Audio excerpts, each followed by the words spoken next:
the Chinese government is also providing sustained, robust subsidies to those companies to keep providing the poison on our streets.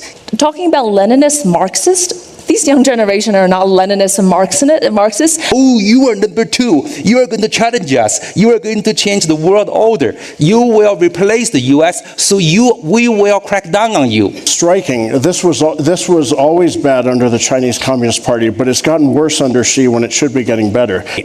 And the lessons are not that China needs to accelerate reforms or become, more pluralistic, more liberal, even economically, but rather to go back to Stalin and Lenin and Mao.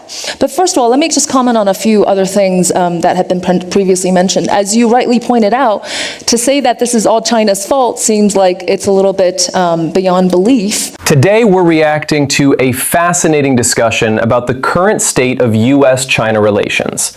On one side, we have economists Dr. Keiyu Jin and Dr. David Lee. On the other, we have our so-called China experts. But before we begin, if you enjoy this kind of discussions, please subscribe. It really helps the channel grow. Okay, let's get to it. What, in your view, went wrong with the relationship? Yeah, well, I think that we were a bit arrogant at the end of the Cold War. Remember the events from the 1989 fall of the Berlin Wall to the collapse of the Soviet Union just a couple of years later. That, for us, was the end. It was a peaceful, successful conclusion of the Cold War. What we didn't realize was that Beijing was using that moment to inaugurate a new Cold War. And that Cold War remained quiet for the first 15 years or so, 20 years. Rush Doshi, who's a friend and until recently was President Biden's China director on the National Security Council staff, wrote a very good book called The Long Game, where he went back and read primary source material from that moment, from 89 to 91 and beyond, and found that Beijing came to regard the United States, in the absence of a Soviet menace, because China was also menaced by the Soviet Union. They didn't have very good relations in the latter decades of the Soviet Union. That China came to regard the United States as the primary military, geopolitical, and ideological adversary.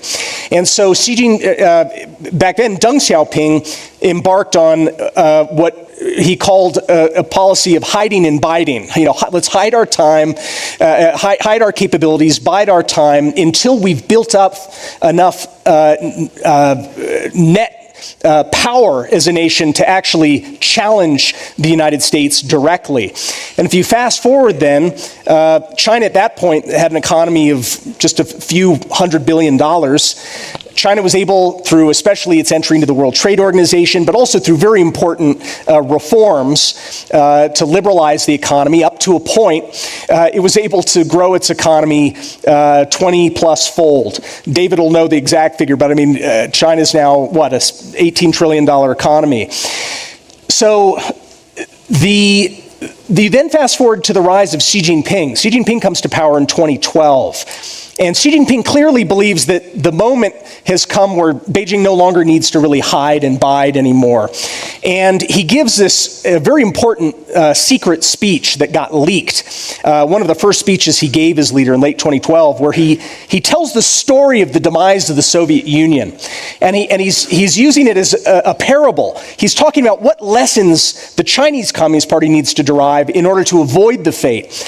And the lessons are not that China needs to accelerate reforms or become, more pluralistic, more liberal, even economically, but rather to go back to Stalin and Lenin and Mao.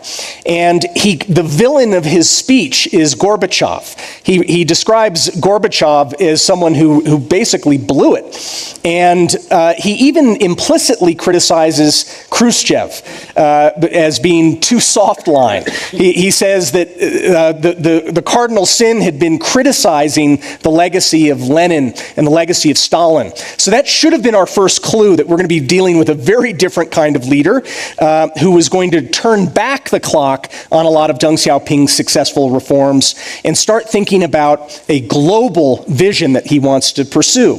And here we are 12 years later talking about the possibility of a great power war and World War III. This is a remarkably convenient version of history. According to Matt Pottinger, China secretly launched a new Cold War in 1989, patiently waited for decades, joined the World Trade Organization, became deeply integrated into the global economy, and apparently nobody in Washington noticed until Xi Jinping arrived. But also, Matt removes nearly all agency from Washington. Military bases across Asia, surveillance operations near China's coastline, arms sales to Taiwan, trade restrictions, technology bans. None of that apparently shaped Beijing's thinking. And China's economic rise is presented almost like it was a Western charitable donation, rather than the result of Chinese workers, infrastructure, industrial policy, and reforms. So, David, give us a Chinese perspective, because I imagine that your narrative of what went wrong, I mean, clearly something's gone wrong, but your narrative would be different from Matt's. In what ways would it be different? We need a deeper and very deep understanding of China, the DNA of the civilization, the DNA of the history, and the DNA of behind the political thinking of today's leaders. And Matt, I respect you a lot, but with due respect, I disagree with your analysis. I believe that the reason for the 12 years huge change from Qing America to Cold War is because misunderstanding of China, which created a very aggressive policy of the US, mostly under President Trump. And then that creates reaction within China, and then escalate to today's situation. Now, what is the DNA of China? First of all, communism is not actually what you believe, you understand, in the name of the Chinese Communist Party. I explain in the book, right after the collapse of the former Soviet Union, what were the leaders in China talking about? They were talking about, very seriously, dropping the name communism from the name of the party. Seriously, I have very official archive, okay? Then they decided, we don't drop it, because we respect history. That's the DNA of China. History should be respected. If they argue, we drop the name communism, then many people in China and their parents, their grandparents who sacrificed their life in civil war will revolt against the ruling party. So instead, they kept the name communism, which is now very, very much a worrisome phrase in today's US politics. Communism, right? Very bad name. By the way, if you check the constitution of North Korea is not a communist country. North Korea dropped the name communism and Marxism from its constitution many years ago. Russia, Vladimir Putin, can be anti-Lenin as far as you can go. Putin is a huge anti-communist champion. So anyway, so the deep misunderstanding. What is the fundamental thinking of China? The fundamental thinking of today's China is for China to regain international respect, not by challenging the US. I repeat, China is not in a position or is not intending to challenge the US as a superpower, as a country, for good or for bad, having made huge impact in today's world. China wants to regain respect through economic prosperity and through making contributions in climate change or in other areas to the human history. China lost that respect for the past 150 years. You know this better than I do, since the Opium War, right? Since the Opium War. So China became a livestock at least in China, we believe so. We became a livestock of Western civilizations. So finally, through reform and opening up, China gained its respect. And then just when China's economy become 65% as large as the US comes back and says, oh, you are number two. You are going to challenge us. You are going to change the world order. You will replace the US, so we will crack down on you. And these generated the whole dynamism, including the troubles in Taiwan Strait. David Lee just delivered a crucial point, which is the need to understand the DNA of China. He rightly argues that the escalation between the US and China isn't solely due to Chinese ambition, but stems from a profound misunderstanding, beginning with the Trump administration, that created a policy of aggression. This, in turn, provoked a reaction within China. It's a feedback loop we ignore at our peril. His analysis of the Communist Party's name is striking. Lee reveals that after the Soviet collapse, Chinese leaders seriously considered dropping the name communism to adapt, but decided not to out of respect for history and the sacrifices of their people. This isn't about ideology, it's about continuity and legitimacy, a perspective that forces us to rethink our assumptions. Most importantly, Lee clarifies that China's goal is not to overthrow the US as a superpower. It's to regain respect lost since the Opium Wars, not through confrontation, but through economic prosperity. KU, your book is, I think, very illuminating about the different generations that we see in China. The generation in power that Xi Jinping personifies is the generation shaped by the Cultural Revolution. But if one looks a little further ahead, the next generation doesn't seem to have anything like the same preoccupations. I mean, I don't know how much you worry about this war scenario, and maybe you should tell us if it's something you worry about. And if it's not, is there a reason to imagine that, I don't know, 10 years from now, the mood will be quite different because there'll be a generational change in politics in both countries? I do want to come back to the new generation in a little bit because they will shape China's future politically, economically, and impact on the world. So that's an important point. Even if China doesn't change as a country, as a political system, the people change, you have practically a different country. But first of all, let me just comment on a few other things that have been previously mentioned. As you rightly pointed out, to say that this is all China's fault seems like it's a little bit beyond belief. It's important to see, not just apply just one American perspective on everything. It's important to see the other perspective. First of all, China rejects the notion that China and US are in a current Cold War. You're not supposed to say that. You're not supposed to be animostic towards the Americans on Chinese social media. So just taming the nationalism in China. What do the Chinese think about all this, right? Coming back to some of what David has said. Chinese believe it's competition.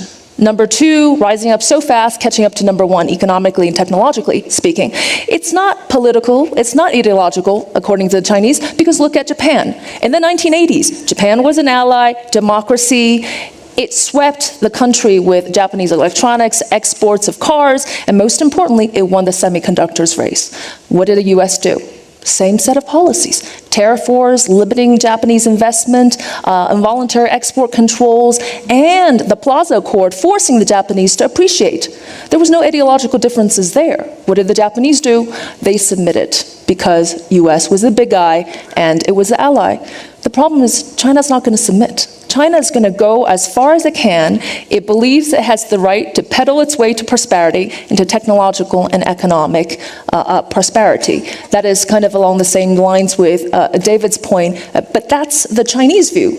But that said, what has compounded the problem is there has been woefully bad communication between the two, and an utter lack of mutual cultural appreciation. So my point is, it's both of them that got to where we are today. Speaking about cultural misguidance, China, did it really need to announce Made in China 2025? China's going to dominate in all strategic emerging sectors? Boof, that was a Sputnik moment that spooked Americans, and on came this onslaught of export controls and all that stuff.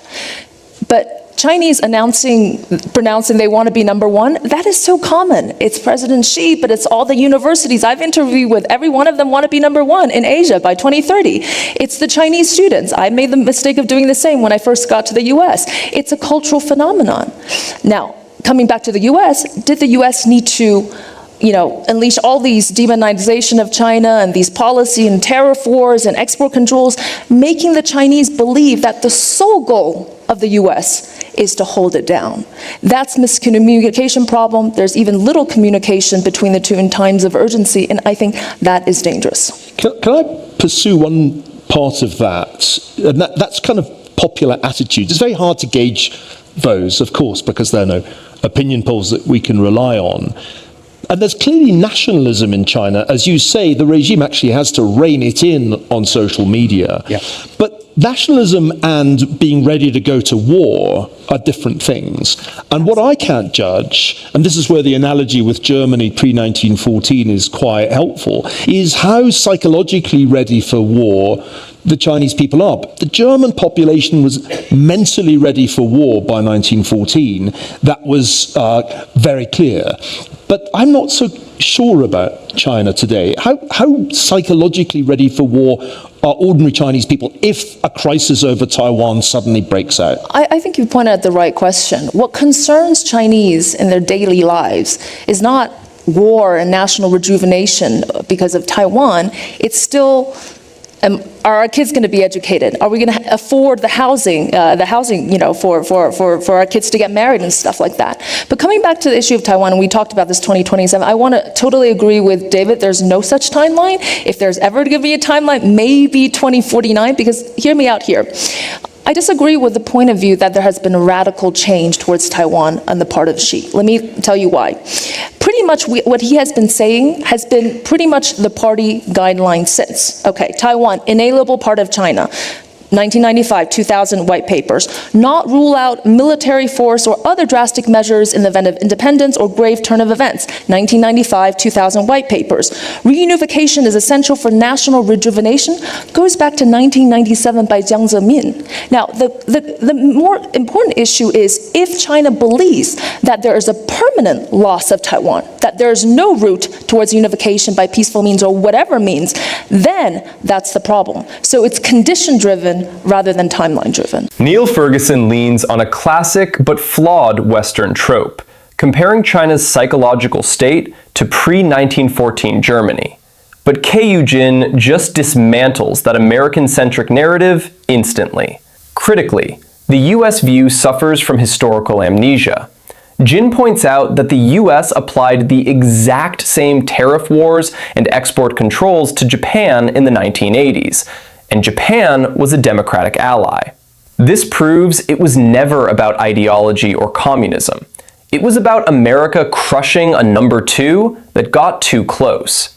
The US spooked itself over Made in China 2025, which Jin correctly identifies as a cultural boast common in Chinese universities, and unleashed a wave of demonization that forced China into a defensive crouch.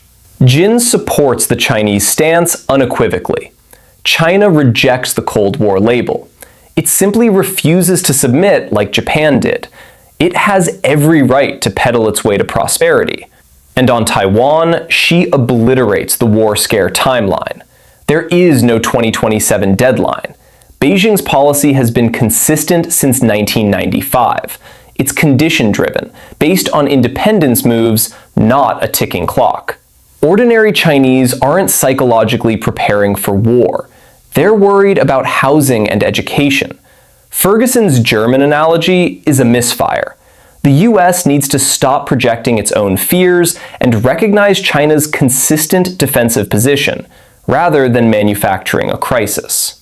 Chinese policy on Taiwan hasn't really changed. There's been continuity. And she might have said, though she didn't, that actually the US has intermittently appeared to shift its policy away from strategic ambiguity towards something more like an unequivocal commitment to Taiwan. How do you see that fundamental issue? Has there been continuity in Chinese policy on this issue? Is there any discontinuity on the US side? What's your take? It's true that since roughly 1943, when the Chinese Communist Party started claiming Taiwan as a sovereign territory of a future PRC, that this has been a major Chinese Communist Party goal, gaining control of Taiwan in some way. But one of the many ways in which Xi Jinping is very different from his predecessors is his lack of patience. His predecessors, of course, pushed these and other core Chinese Communist Party policy goals, but the difference was they were patient. They consider this something that could be addressed many years in the future. We're not seeing that patience anymore with Xi Jinping. And let's be clear about 2027. It's the centennial military building goal. No serious U.S. government source is saying that that is a deadline or a timeline for invasion. It's clearly, though, an effort on the part of China's armed forces under Xi Jinping to have a full toolbox of military capabilities ready to engage in any military scenario vis-a-vis Taiwan that Xi Jinping orders them to do. And if you look at what China's actually doing in terms of this meteoric military buildup, you can see this very clearly. Actually, Xi says one line, oftentimes, again. He says that I do not care whether something some goal is achieved during my tenure, so long as it is achieved. There's a Chinese expression, I want to achieve something. Okay, maybe 1 generation, 2 generations down the road, I do not care whether it is done today. This is, you know what I mean, right? 功不在我. It's a very specific expression in Chinese. It's hard to translate. Okay, a second point I want to quickly add to Matthew, your point. It is the U.S. policy, by U.S. I mean the White House combined with the Capitol Hill, right? Which in Chinese description is slicing the sausage. You know, with a slicing sausage, right? Like Spanish sausage, you cut it, slice. You move again, you push. You push the issue on Taiwan. You know, there are many documents, they're very, very technical. You brought a huge paper here. Taiwan policies, right? U.S. issued many policies. Each step is inching towards supporting. Taiwan independence, setting more armament. So it is, to be fair, I think the U.S. side is trying to play up the Taiwan issue to irritate China to get into a war. CSIS did a war game in which the US ran out of precision missiles, one category of precision missiles, within a week because the stocks are so depleted. Do you worry that the US is not ready for prime time and in a scenario of a confrontation would be in a much weaker position than it was, say, in the mid-1990s or even 10 years ago? Yeah. Well, I speak with senior officers in the Indo-Pacific Command. I think that they are confident that Beijing would not prevail right now in a contest with the United States, a conventional war. That doesn't negate the point that you're making, which is one that Andrew and I have been making in our book, The Boiling Moat, which is that the United States has to actually seriously, quickly reform our defense industrial base because it has atrophied over the course of the first couple decades of this century when we've been fighting counterinsurgencies, right? We didn't have much need. We needed young men and women. We didn't need elaborate stockpiles of anti-ship weapons and things of that nature. This is very much solvable, okay? We actually, even as we've wrestled in this book with some of the most dire scenarios that you started with, you know, with this presentation today, I mean, it's really ugly scenarios that we want to avoid. In spite of that, we came out pretty optimistic that this is a war that can be deterred so long as the United States in particular, but also Japan and Taiwan. I've just come back from meeting with Taiwan's President Lai and with some Japanese leaders as well, talking about the book. If we take these steps, which are not so egregiously expensive, we can actually build up the stockpiles to show that we could stay in a prolonged war. It's important that Xi Jinping understands that we can fight not just a short war, but a long one. That's imperative if he's going to be persuaded not to do something as fateful as launching a blockade, which is an act of war, or an invasion. Notice what happens when Niall Ferguson asks a very straightforward question. Why has Chinese policy on Taiwan remained consistent while the United States has gradually shifted its own position? Andrew Erickson does not really answer it. Instead, he pivots immediately to Xi Jinping's supposed impatience, China's military buildup, and the familiar 2027 talking point, before admitting that 2027 is not actually an invasion deadline. So the question was about changes in policy, but the answer becomes, look at all these Chinese weapons. Then David Lee gives the answer Andrew avoided. He points out that Xi has repeatedly said he does not necessarily expect reunification to happen during his own tenure. More importantly, he describes Washington's approach as slicing the sausage, gradually expanding official ties, increasing arms sales, and inching closer toward support for Taiwanese independence. That does not excuse pressure from Beijing, but it does expose the missing half of the conversation. You cannot keep moving the line, one small step at a time, and then act shocked when the other side notices. Apparently, America is simultaneously unprepared, understocked, and completely dominant. Perhaps the best way to prevent war is not constantly rehearsing how to fight a longer one. But if we want to learn about the Chinese people, we gotta understand how the new generation think.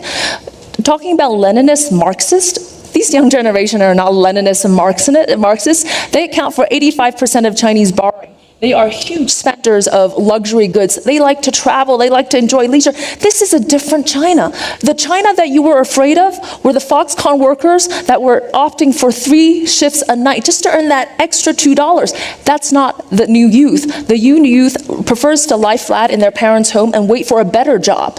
They're highly educated. It's the cycle of renewal.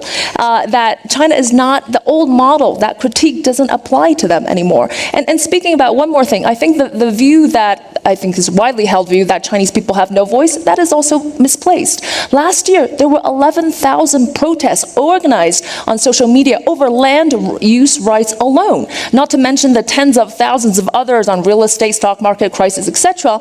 To effectuate change is happening in China. You don't like something, 1/3 of the social media criticisms are about the government. Though never the head of the government. Never the head of, that's the rule, you got the rule. Highly suppressed. That's the stuff that gets through. Highly suppressed. You can't actually censor an item overnight. It's already becoming a national taboo. Anyway. I just want to say, Okay, I think the generation of Chinese that Ke Yu is describing should be our natural allies. I have high hopes for the current generation, the new generation in China. I think they were given the chance to elect their leader.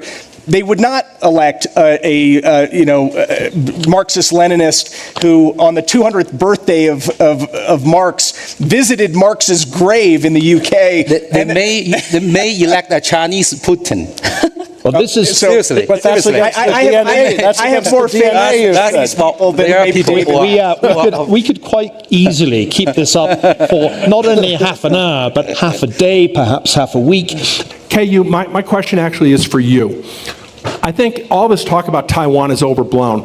What is the risk to American citizens, American consumers, the American economy of a complete rift with China, whereby we're not able to import the tariffs that are talked about are a tax on the American consumer. It's not what Donald Trump said, that China pays for it. The U.S. consumer pays for it. What happens in that rift? Because you're an expert in international trade flows. Thank you. KU, that's a question to you.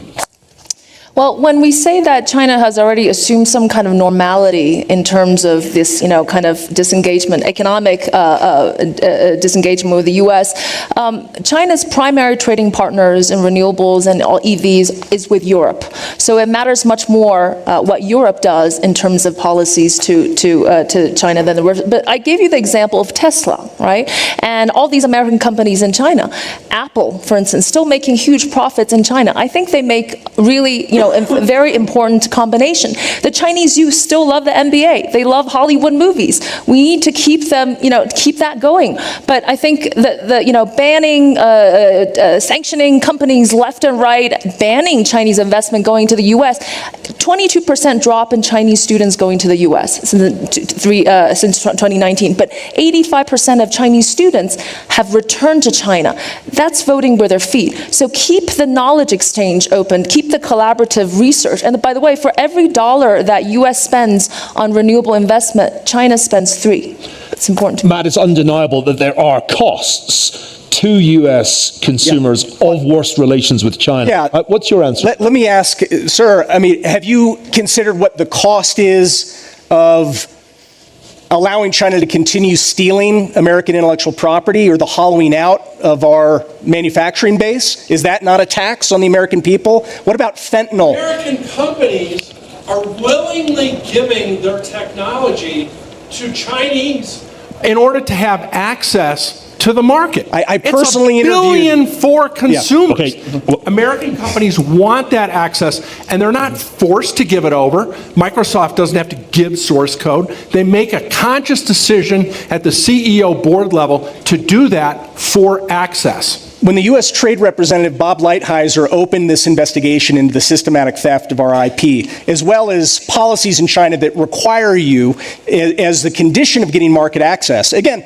you could say, well, it's fine, we just give up the Chinese market. But if you want that access, you do have to give over that IP. And that has only intensified over the last few years with China's new laws that require all data in China, all data, to be not only accessed, but controllable by the government. So what about fentanyl, right? I mean, Beijing, Congress just came out with a bipartisan report that said not only is China the main provider of all the chemicals that are being synthesized into the fentanyl, the illegal, not the legal stuff, the illegal fentanyl that's killing 80,000 Americans a year.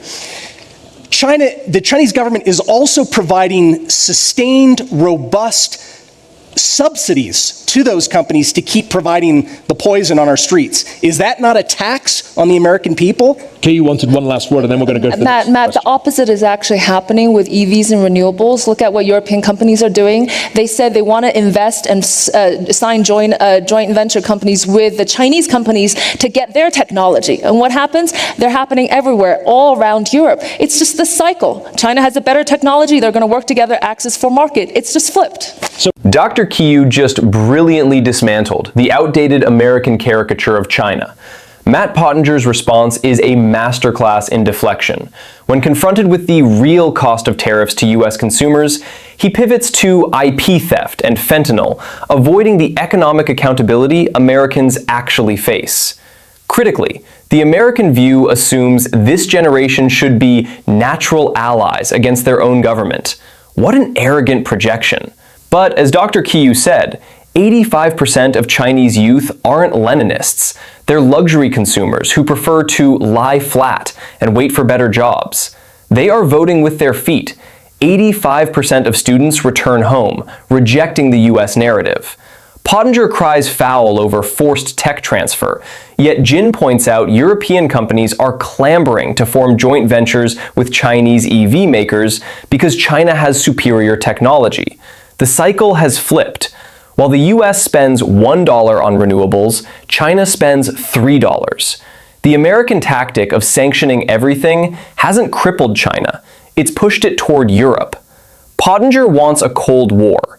Jin shows us the new China is far too busy enjoying leisure and buying luxury goods to fight one.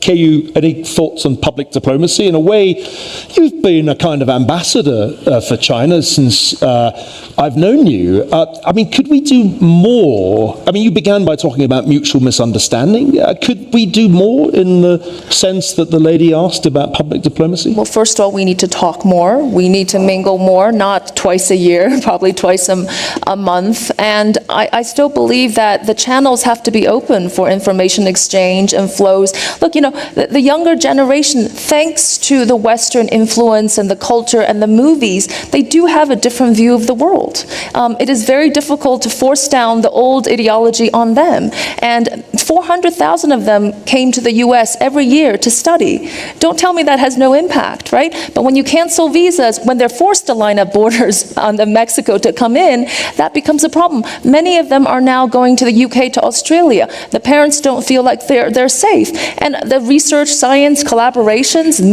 medicine collaborations, I mean, renewables, global collaboration, you know, that has to keep going, right? We need to talk more, not less. Twice a month, not twice a year. Yet the American response has been the exact opposite, cutting off the very exchanges that build understanding. For decades, hundreds of thousands of Chinese students studied in the United States. They encountered American culture, ideas, and institutions firsthand. That is probably one of the most effective forms of influence Washington could ever ask for. And what does America do with that advantage? It restricts visas, treats students like potential spies, and creates an atmosphere where families no longer feel their children are welcome or safe. Then policymakers complain that China is becoming more distant and nationalistic. You cannot build mutual understanding by closing the channels through which understanding actually happens. The irony is that Washington spends billions worrying about Chinese influence while voluntarily dismantling one of its own greatest sources of soft power. Anyway, that's as far as I'll go today. I hope you enjoyed the discussion. If you did, please like and subscribe. I'm genuinely grateful for the support from every single one of you. And let me know in the comments, do you think greater dialogue and cooperation is still possible between these two great powers? And is the United States reducing tensions with China, or helping create the very conflict it claims to fear? 这期视频的圆桌辩论把现在中美关系紧张的真正原因讲得特别透彻，两边专家完全是两种截然不同的视角，看完真的能打破很多片面认知。美方学者坚持一套典型的西方论调，他们认为中国从冷战结束后就在默默布局，新冷战靠着韬光养晦快速发展经济，如今经济体量稳居世界第二，就不再隐忍，想要挑战美国，改写世界秩序。美方还刻意抹黑中国政策，曲解发展方向，炒作2027台海冲突知识产权问题，甚至无端指责中国企业抹黑中国对外政策，整体就是典型的霸权式零和思维。但中方学者的观点其实更贴合客观事实，说白了，中美矛盾根本不是中国想争霸，而是美国见不得别人崛起。上世纪80年代，美国就连自己的盟友日本都要打压，只要有国家经济、科技快要追上自己，就会动用关税技术封锁贸易、限制打压。和意识形态毫无关系。如今中国飞速发展，美国就本能式焦虑，刻意曲解中国制造2025等正常发展规划，不断妖魔化中国，一步步挑起对立。很多西方人的认知误区就是完全不了解中国的发展底色。苏联解体后，中国保留共产主义名称不是为了搞对抗，只是为了尊重历史和先辈牺牲，是为了国家发展的延续性。中国这100多年饱受欺凌，现在努力发展，只是想找回本该属于自己的国际尊重，根本没有取代美国挑起冲突的想法。关于台海问题，网上热传的2027统一时间表完全是谣言。中国对台政策几十年从未改变，是看局势、看台独动向的条件性政策，而非固定时间计划。而且普通中国百姓根本不关心所谓大国对抗，大家关注的都是住房、教育、生活这些实实在在的民生问题，根本不存在所谓的好战心态。最关键的一点是，现在的中国年轻人早就变了，根本不是西方刻板印象里的样子。新一代年轻人思想开放，热爱生活，追求品质，不执着于意识形态对抗，这也是中国未来和平发展的关键。其实中美冲突本可以避免，最大的问题就是双方沟通断裂，误解太深。美国主动切断留学、科研、民间交流，一味制裁打压，只会恶性循环。说到底，大国博弈拼的不是对抗，而是包容与沟通，放下偏见，平等对话才是中美关系唯一的出路。